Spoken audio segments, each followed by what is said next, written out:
So in the practice of training the mind to bring it to peace, there are some practitioners for whom it's difficult for them to just stay with a mantra or a meditation word and to bring their minds to calm through that means.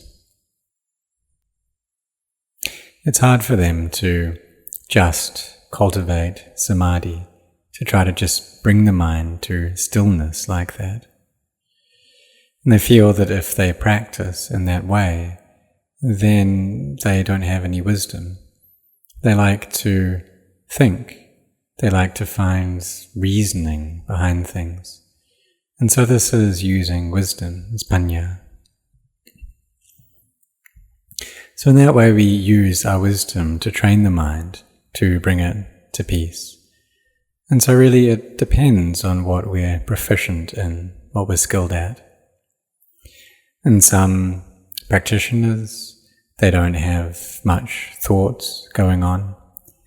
Their teacher instructs them to have mindfulness over the word Buddha, and so they give that a go. And as they recite Buddha, Buddha, Buddha, and do this over and over, then the mind becomes collected on that object, and it stays with just that one object, coming into peace. And so they don't like to think much, they don't like to proliferate. So there are other people, however, who are walking the way of wisdom. And for those, when they see someone who is just reciting Buddha, then they think, well, that person doesn't have any wisdom. But when that practitioner who recites Buddha, their mind comes to peace already, and they look at someone who's thinking, who's proliferating, and they think that that person, their mind's just a mess, it's chaotic, they don't have any samadhi, their mind's not collected. And so it's really, in the beginning, this is how it is. But whatever the case, we just practice in line with our nature, in line with our personality and the way our minds work. So, for example, using the contemplation of the body as our main practice, you can see the body as just being a pile of elements, a heap of inconstancy and stress and not self. And when people think in this way, contemplate in this way, then there's a sense of ease that comes up, and the mind isn't scattered, thinking here and there. And so there's this peace then, and an understanding that arises, this wisdom that comes up to one degree. So initially there's the wisdom that we get from listening, from reading, from studying. And so this is a kind of panya, this is an understanding that we gain. And then we take that knowledge and we think about it and contemplate it, and then we gain a deeper understanding. And then from that deeper understanding, then peace can start to arise. So this is the peace of the mind. So this is the way of using wisdom to train the mind in order to give rise to samadhi. And so when there's wisdom like this, then this samadhi comes up more and more frequently. And initially there's peace to the level of khanika samadhi, and so this minor form of collectedness. And there's a coolness there, a sense of ease in the mind and the heart. And then as one becomes more and more skilled at doing that, then a lightness appears in both the body and the mind. And so this shows that the samadhi is getting better. Then as one sits, then perhaps the hands feel like they've disappeared, or the feet feel like they've disappeared. The body becomes lighter and lighter until it feels light throughout the whole thing. There's a great sense of buoyancy and ease pervading the body, until it feels like we don't have a body at all. And there's just emptiness, like we're sitting in mid-air. And this is Upacara Samadhi, this neighborhood collectedness. And there's a joy that arises from sitting for long periods. And so sometimes you can sit like this, and there's no chaos in the mind, it's not scattered, and we can just carry on sitting. But then when that state reduces, the mind starts thinking again. But as we carry on with that, then we become more and more skilled, and then really wondrous states can start to arise. You can sit and feel this great lightness of the body and the mind, and it can be like this for 1 hour or 2 hours. And then slowly the samadhi starts to fade. But then when this happens, we use our thinking and our reflective capacity to contemplate again, to contemplate over physicality and mentality, and how that's not self, it's not me. So with contemplating like this, then we try and do that frequently as well. And then next, when we get up and go to walk, then we're able to maintain that state of peace that we had. There's still that coolness there, that sense of inner contentment that still abides in the mind. And so we have that feeling like this, and that samadhi, it stays very firm. And as we carry on practicing like this, and do this frequently, then our sati, our mindfulness, grows and grows, and we contemplate more and more. And as we're walking, we're able to maintain that state of peace. And then even when we do various functions, duties, there's still this great lightness that imbues the body. And we can feel that in the same degree that what we had felt before when we sat in meditation, even when we're doing various activities. And then we think to ourselves, oh, this is possible to feel this way as well. And so the samadhi becomes better, it becomes more established than it was before. And even when we're talking, the mind can still maintain the state of samadhi. When we're standing, sitting, walking, lying down, then there's this mindfulness there, the stillness, samadhi, the mind is still collected. But we need to be cautious here as well. Because when we gain this feeling of peace, we may wish to just contemplate the mind. And why is that? Well, it's because we've read some scriptures, and we've heard that contemplating the body is for people who have a lot of lust. Contemplating Vedana or feelings are for people who have more subtle lust. A contemplation of the mind is for those who have coarse wisdom.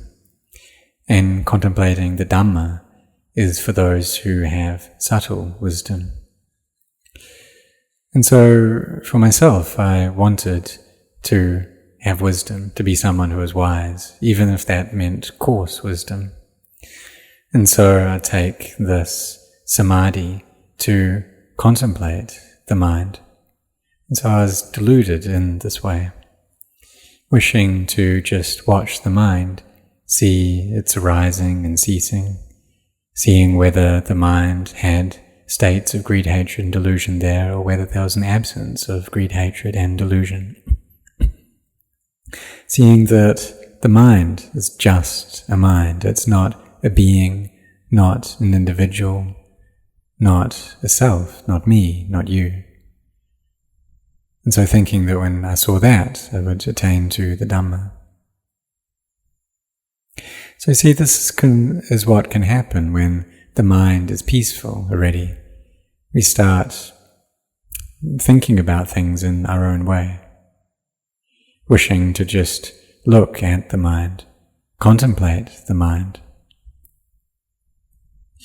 And so when I'd watch the mind in this way, then thoughts would come up and I'd watch them and then they'd just disappear. But the truth is, what was happening was Samadhi was holding them at bay. That the Samadhi, it was holding those defilements down. The defilements, they were still there. They hadn't been destroyed yet. They were still present. It was just they were being held back through Samadhi. So now what do we do in that situation then? Well, we need to train. And so sometimes Venerable Ajahn Chah said we should look at the body first and observe this body, contemplate it as being a heap of change, of suffering, of not-self. So take this heap of flesh and contemplate this well. So he had passed through this level already. He'd already experienced this himself. And so he thought that the amounts of samadhi that I had, it was just a very small amount. But I thought it was a great amount. I was like a little child who didn't know anything. But I did listen to my teacher, and so followed what he said, contemplated this body, and could see it as being something that was changing, something unattractive. Then the heart became more and more attractive. And there was joy that arose, the samadhi became better, or well established. And I could see more clearly than I could before. And so this wisdom arose, and wisdom steadily grew and grew. And so when it does that, the wisdom comes up and it grows and grows, and then it can all gather together. There can be, the path gathers together in harmony, and at this point we're able to destroy the defilements. And so there's this wisdom to the level of vipassana, insight, that comes up. So therefore may you put your efforts and be sincere and really practice. If you carry on without ceasing, then you need to see the Dhamma, to attain to the Dhamma. If you carry on going with it, then the contemplation becomes more and more enjoyable. You're able to actually see that the body is just a heap of elements, able to separate the things out, and the mind, it just works on its own accord, separating out the body. And the samadhi grows, and the samadhi gets better, then through the wisdom we're able to see to more and more refined levels, until the heart comes to a state of emptiness. It enters into joy and happiness. It enters into emptiness. You can see all physicality and mentality as being anatta, not self. And the profundity of these insights grows and grows to deeper levels, until we gain this knowledge, and there's the wisdom that comes up that lets go of this knowledge as well, and sees that even that is not me, that there's no one who attains to anything.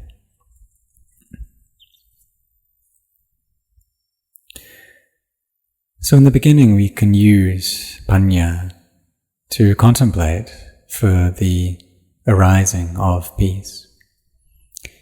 But some practitioners, they use samadhi as their basis, as their foundation, and they use this to really focus on an object, to keep their minds there with one thing in a state of peace. And so they're holding these defilements at bay for now. And then their samadhi grows and they're working on that. Then after that they get around to contemplating. And so they become skilled at that, at giving rise to peace and then using that peace to contemplate. And this too is the marga, this too is the path. This is also sila, samadhi and panya, this virtue, collectedness and wisdom. And so these are the two ways that one can walk, the way of wisdom, the way of samadhi. But we need to be skilled at one of those ways. And just like various people who have their own occupations. So maybe two different people are working some land, but one person is skilled at planting orchards, and so that's what they do. Another person is skilled at planting rice, and so that's what they do. And then other people are skilled at different things, skilled at engineering, skilled at accounting. They have to be skilled at something. And some people are skilled at being doctors, others at nurses. So if we gain knowledge, then we don't argue with one another, because we see that it's all the sila, samadhi and panya. And it's not any other path.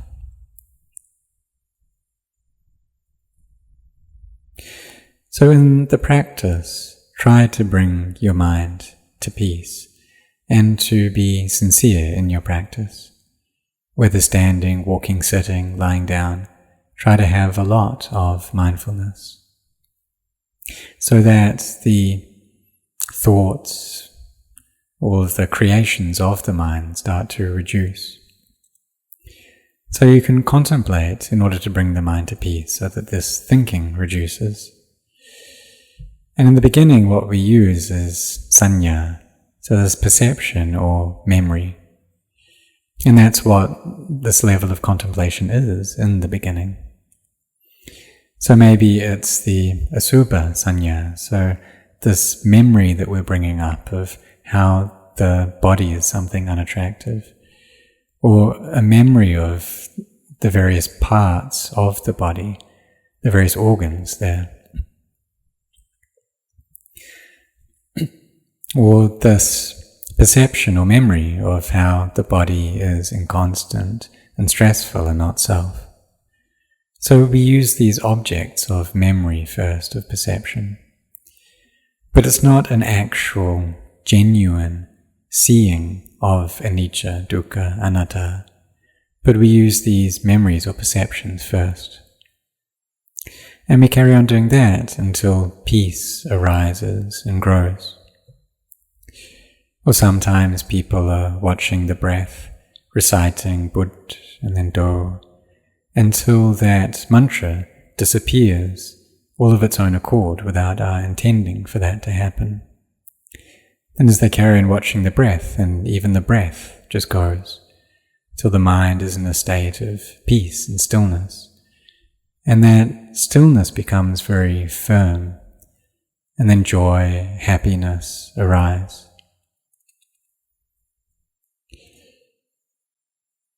And so when we do that, then there's an energy there within the mind, and that energy is able to hold these defilements down. And we do that until the mind comes out of that state and it starts to create again, it starts to proliferate. And then we can contemplate those creations of the mind. And so it's not just when we sit in meditation that the mind can gain knowledge.